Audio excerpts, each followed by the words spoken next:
যেমন আপনারা অনেকে জানেন না, সাবধান থাকবেন। আমার কাছে অনেক খবর আছে, অনেকের আধার কার্ড লিংক কেটে দেওয়া হচ্ছে। জামালপুরে 50 জনের কাটা হয়েছে।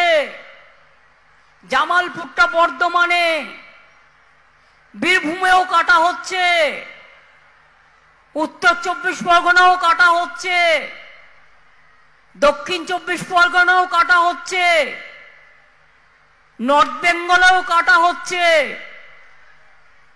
প্রথমে বলবে আধার না হলে তুমি চোখে দেখবে আধার, তোমার ব্যাংক অ্যাকাউন্ট হবে না, তুমি কোনো সুযোগ পাবে না।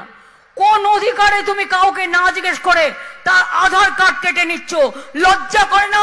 ইলেকশনের আগে তারা যাতে ব্যাংকের লোন না পায়, ব্যাংকের মাধ্যমে টাকা না পায়, ফ্রি রেশন না পায়, লক্ষ্মীর ভান্ডার না পায়, তার জন্য তোমাদের চক্রান্ত।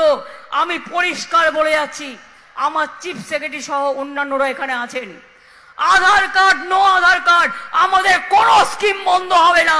আমরা আমাদের কার্ডের মাধ্যমে আমরা স্টেট গভর্নমেন্ট চালিয়ে যাব। দরকার হলে আমি সিএসকে বলবো একটা অনলাইন একটা পোর্টাল চালু করে দিক।